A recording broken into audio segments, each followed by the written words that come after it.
It's Mitch. Here he is.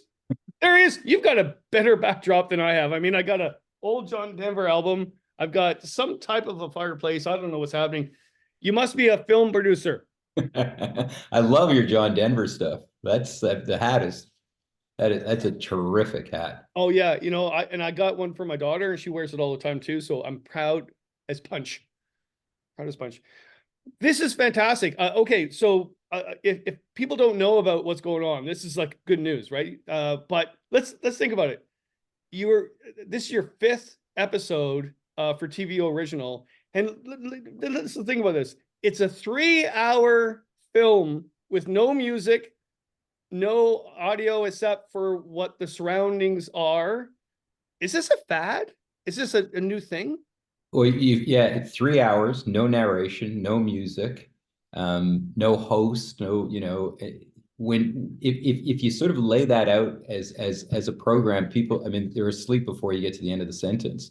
But it's an action old thing. It started in Norway because the Norwegians, long winters in Norway, long winters, don't watch anything for any amount of time. And the first one was they put a camera on the front of a train and they didn't do anything else. It was water coming across and snow and the Norwegians were 9 hours they watched it for. This was an idea that sort of came out of that sort of slow television movement, but it's a Canadian version of it. So our attention spans are a little shorter. So yeah, it's 3 hours, and yeah, there's no commercials. But as you know, we pop up these little information boards because if it was just 3 hours of beautiful pictures, it's sort of like fast food, easily digested, nothing retained. But that, if we give you an interesting fact along the way for what you're seeing, or we take you through a 3D animation back in time in history, all of a sudden it becomes a more enriched trip. And it really is. Like I started watching your stuff long before I even met you, and I love that. My favorite was the train, right? And it was a personal thing because you had a scene where you let a bunch of canoeists off in the Spanish River by train, and I think maybe a lot of people really clued on that one. But list all the other ones you've done. And I will, but I also love the train because the train for me was meeting a piece of Canada that I didn't know anything about. I didn't know there was a flag stop train still running in Canada, never mind in Ontario, where you could literally flag the train down anywhere along the route, or conversely, you could be on the train and say, you know what, we're getting off here, and you could pull your canoe off, and I love that. The first one was the Rideau Canal, which is still close to my heart because it's a great, it's maybe not the best paddle in the world, but it's a cool waterway. It's got an incredible history. It's what connected, Montreal, Ottawa, to Lake Ontario, and as you know, into the Great Lakes. Then we did flying as if you were a red-tailed hawk all over Niagara. So we had to get a hawk wrangler and work with a hawk actor. And the thing about a hawk is they work for about 30 seconds a day. That's it. You get 30 seconds and they hit their dressing room and they're not coming out. Like that's all. That's all. And it's all food based, right? Because they weigh in at 620 grams.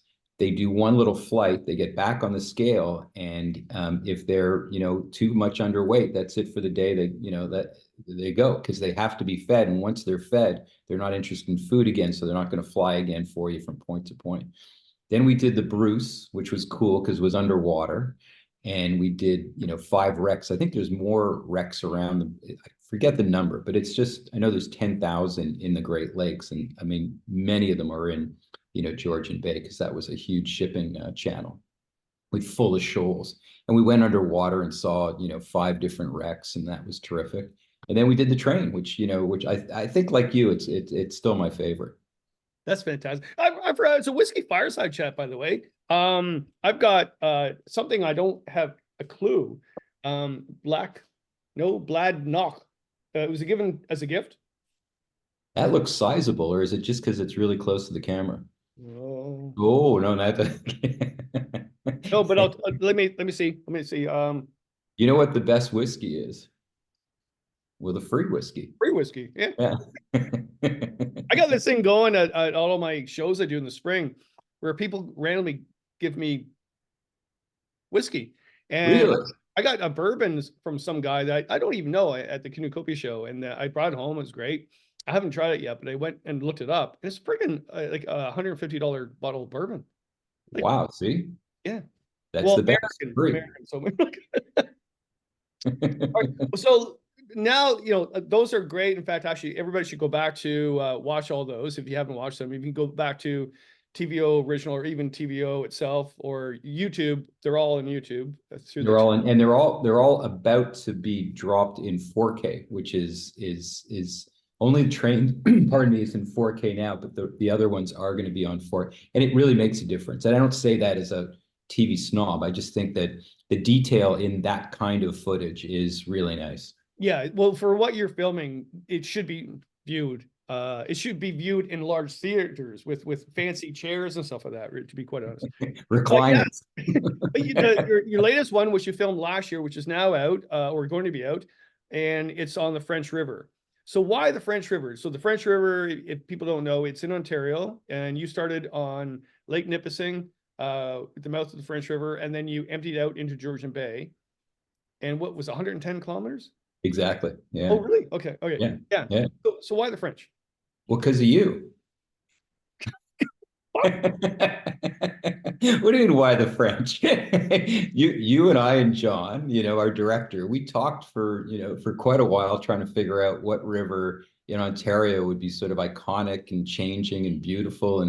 And through all those conversations, we figured out the French was the one. Well, I do remember that. I do remember You must have got a free bottle of booze that day. I did. Yes. Well, I do remember you were thinking about your next episode. This is before the train, and you said, "Okay, Kevin, we need to film a 3-hour doc." And you explained what was going on. I went, "Cool." Yeah. And however, this is what we have to do for getting the camera equipment and this and that, whatever. And I think you were thinking of doing the Spanish as a journey. And I said, well, that would be beautiful, but what about the French? And I thought it would be easier, more historic. Well, Spanish historic, but more historic, and also more charisma, more characters along the way, and the logistics. Basically, it was logistics. I thought, okay, well, I think the French is it. And then I started getting paranoid. I'm thinking, what if they have a bad trip? It's my fault. So I'm a little nervous about watching this film when it comes out. Well, I hope once you start watching it, you won't be nervous. But it was the right choice. It really was. I mean, for all the reasons you listed, for sure, history amazing, changing scenery unbelievable, and yeah, from a technical point of view, logistically, there's a lot of access, right? Which is, it helps out for sure. Not to say we wouldn't take on something more challenging, and we have, but access for sure helps. But this was it's an amazing river. Yeah, it was really, because it's not a wilderness river. Like you've traveled there's boats, and there's cabins or camps, there's lodges, but it is the most historic, I think, river in Ontario, or maybe even Canada, because everybody that made history, First Nations, voyageurs, explorers, all had to go down that river and up the river. So yeah. Yeah, and I think, yeah, you're right. Historic, and you're right. It's not a wilderness river, but you can make it feel like a wilderness river. I mean, you can get to some really nice sort of, because again, as you know, the beginning is more a series of lakes, right? That sort of have a main channel going through it. But once you get down to the middle and the bottom, I mean, you can find some channels that really make you feel like, you're the only one on the river. Not wilderness, but at least the sense of quiet, and the sense of being alone in nature. Well, and we're only talking just over 4 hours from Toronto, right? So yeah. All right. So going back to you filming it, what was your I actually, I hate this question, but it's a good question. What was your favorite part of the river while filming? Yeah, like I think my favorite part, both for filming, because it was challenging, and also because of the scenery, has to be the old Voyageur channel. I mean, it's just and I sort of dispute that it actually was the Voyageur channel, because it's so narrow. I mean, you can literally touch both sides. And I'm thinking these big freight canoes are coming through this. Like, I don't know about that. But, I buy that, that somebody smarter than me, said that that was where they went through, and you could kind of buy it. But I loved the scenery there. I loved, the softwoods. I loved, it was just a really, really beautiful spot. I love that. And I'm so glad you said that because I don't believe they went down there. Unless they were in their small Birchbark canoes and it was a side slip somewhere. I don't know. Mm. What was the most challenging place to film on the river? Part of the old Voyageur as well. So for us, our biggest, each one of these has a challenge. With the train, the challenge was that it's a working train, that we had to work on the train schedule, and we had to get an enormous camera mounted onto the front of the train. With the Hawk, that we had to fly a drone exactly like a hawk and work with a really grumpy live hawk. I mean, those were challenges. The underwater stuff in the Bruce was really challenging to get an underwater drone that could, go for, for a great distance and cover an entire shipwreck. This one, I think our greatest challenge was how do we do the fast water and leave people with, their lunch still intact. And that, that was, and that a friend of yours, I think, helped us with that, Richard Tosh. Oh yeah, yeah. Yeah, because we knew that we needed a really capable paddler. And as you know, Richard, he doesn't say a lot, but when he says something, you kind of go, well, yeah, okay. So, I phoned him up and I said, this is what we're going to do. Can you get us through this and this and this? And he went, yeah, I can do that. There was no bravado. There was no, I'll stand on the top, I'll paddle. He just, yeah, I can do that. It was like when he said it, I went, yeah, I think he can. I've never met him, but I think he can. He just seems so capable. And he, he's a terrific paddler. He's a, ex-military guy, so he understands safety. And, he was just, from the day he arrived, we thought, okay, this guy's, terrific. And so with him paddling, and then this new piece of technology that we got, which is a camera that's designed by the same guys that DJI designed the drones. So it's a camera that does this and comes in a small package, but with a true, lens and a true full-size chip that we could mount to a front of a canoe. So with those two things, I think, and you'll see and be the judge, I think we did justice to the fast water in that you get the sense that you're in, some pretty good water, but you're not bobbing over. You actually see what you're doing, Totally different than you think when Bill Mason filmed the Blue Shoot there. What he had like a camera mounted on an old football helmet or something. Oh Lord. I love that photograph of him. It's like the first GoPro, right? He's got a camera that's bigger than his head attached to his head. That would be awesome. The crew. So it wasn't just you're the producer, but obviously there was a crew. I know the camera guy, he's a huge baseball fan, isn't he? Peter Warren, I don't know if he's a baseball Who fan. was we were on a Zoom once and you were talking more about sports than filming. Oh, that might have been John Morrison, our director. Yeah, Yes. yeah, yeah, Yes. yeah, yeah, yeah, yeah, yeah, yeah. No, he's a huge hockey fan too. Oh, okay. Okay. Yeah, I So, talked to him today, and he went to talk Leafs, and I said, John, I just don't have that kind of time right now. that means more than you can imagine. So let's talk about the crew. So who were they? What are their expertise, and how do you know them? Yeah, John, I've known since he and I worked at TSN together, on the sports network. He's the director. Peter Warren and I worked together at Global, and he's the drone guy. And to tell you that to shoot a 12-minute or 15-minute drone shot without, a hitch it's an art form. And the only reason, well, he can do it because he's a talented guy, but the other reason he can do it is he's been a cinematographer forever. So he doesn't have to think about the framing of the shot. That's already, wired into him so deeply that that's there. But then he's also a pilot. So he can fly without thinking. So if you can fly and shoot both without, having to do a lot of processing, you get these unbelievable 15-minute shots because we need a 15-minute shot for us is, like a flash frame. I mean, it's nothing, but you have to have someone who's capable of doing that. And he's terrific. And then Richard, of course, was with us. But we're a tight little crew. We don't need a lot of folks. And as you know, trying to get up and down the river, you can't have a lot of folks, right? You're limited by, well, canoes and, the fewer and less gear you can have, the easier it is. And so you're not TVO, you're a production company. Is it Good Earth or is it just Earth Productions?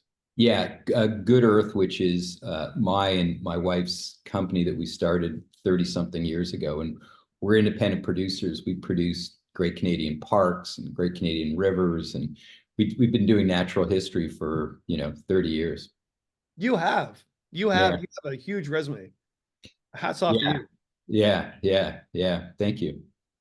The what about that idea is like, so you're still doing documentaries for TV and they're very popular. Like this whole series is a huge series. You and your company has even won awards. So are you having people tell you like, well, TV's dead, man. Like who's going to do this? Who's going to watch Yeah. this? Right? Oh, Yeah. great. It's on YouTube. They're fantastic. Yeah. I was surprised. I thought that the first program, the first one, the Rito, we shot it before the pandemic was even, wasn't even unimaginable. Pre-pandemic, you never thought something like that. And when it aired during the pandemic, and we thought because it got huge numbers, like just like 10 times the audience at TV. We figured it's pandemic, right? And it was great. It was one little thing that we could do to take people out in nature and sort of, have them, forget about the pandemic for a moment and just, enjoy and get entranced by that. And that one was 4 hours. But then the next one, the Niagara did, equal or better numbers. And the next one, the same thing. So I don't know what it is about these programs, but they capture the imagination, maybe because they're the opposite of most people's lives, right? They're very slow, they're very detail oriented, or maybe it's because for Southern Ontario, they don't realize that these places are there, and they're seeing them not in a traditional documentary scene.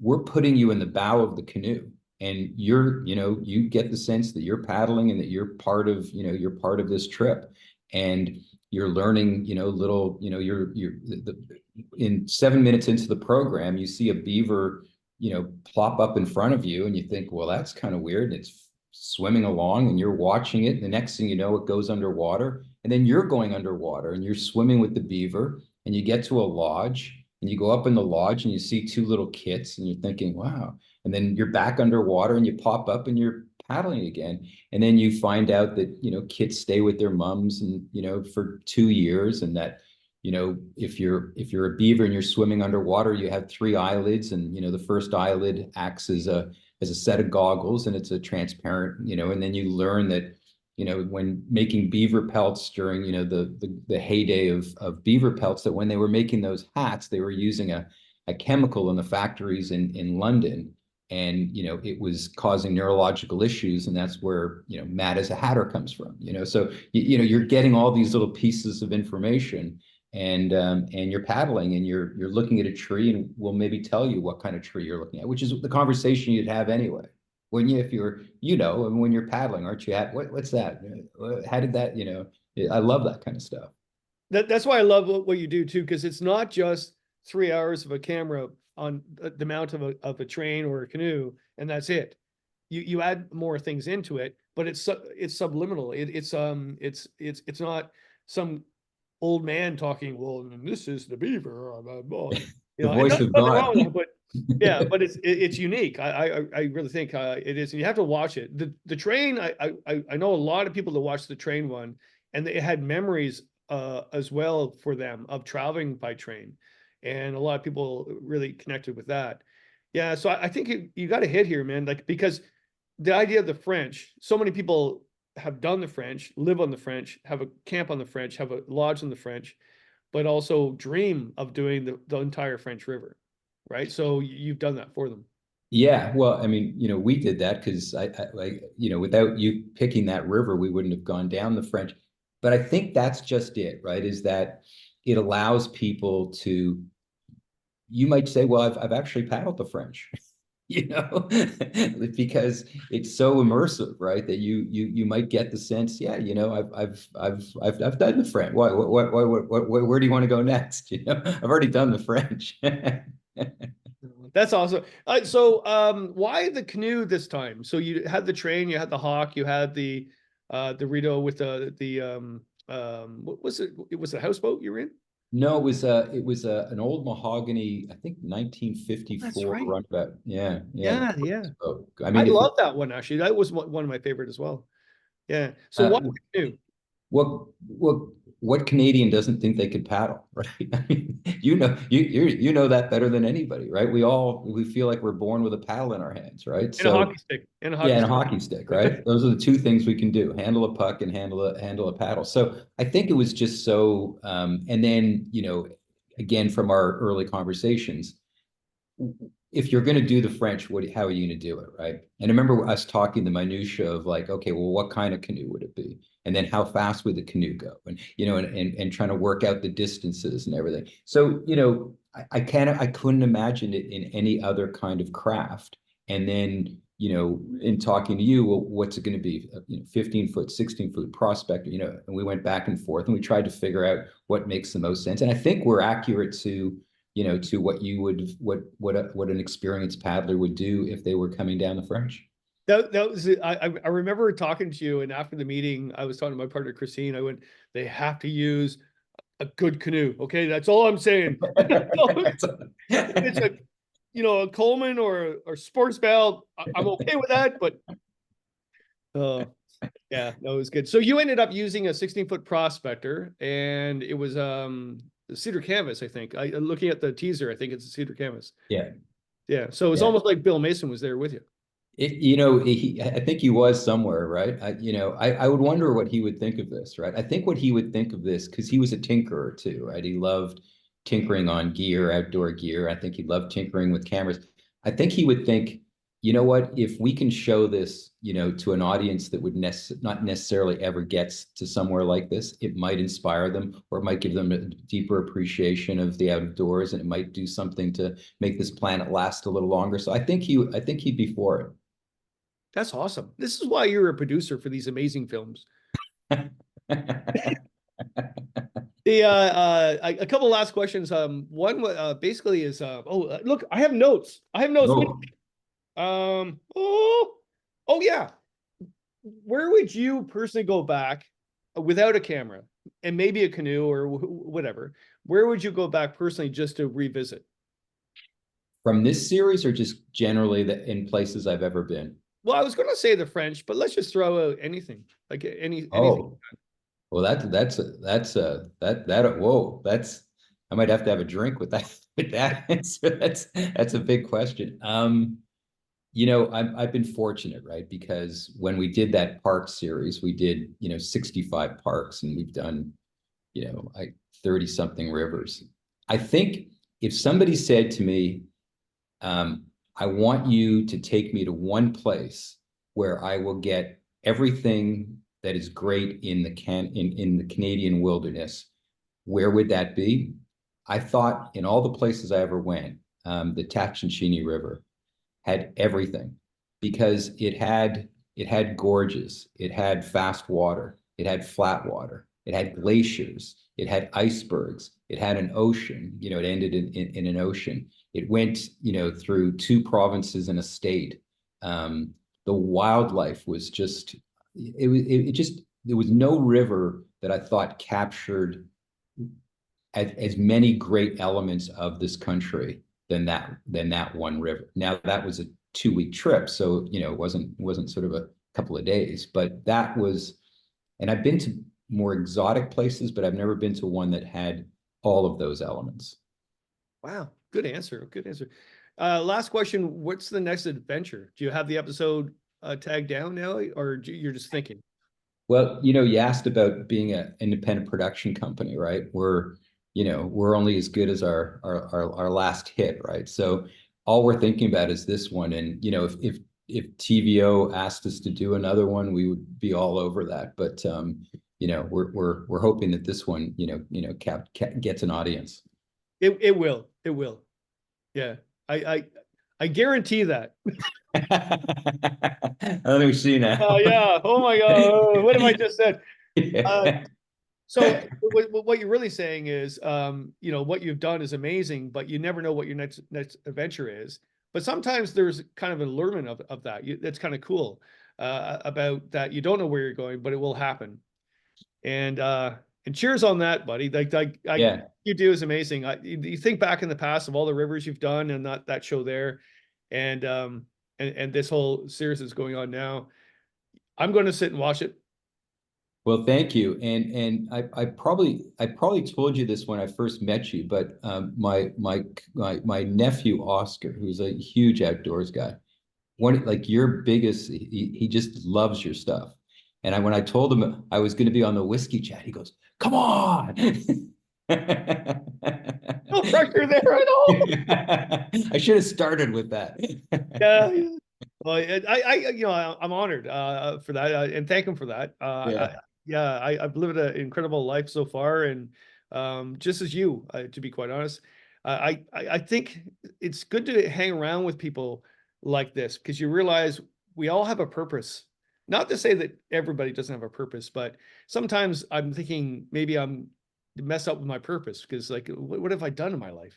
And then when you find someone else that is doing similar stuff, yeah, Yeah. we all have a meaning in life, Yeah. and Well, I Paladin, think Richard Tosh told me you guys kind of get together as a community and sort of, trade stories and talk and stuff. And I thought, that makes so much sense, right? Because you'll run into each other at shows or, different places. And I thought, yeah, it is. It's a community, right?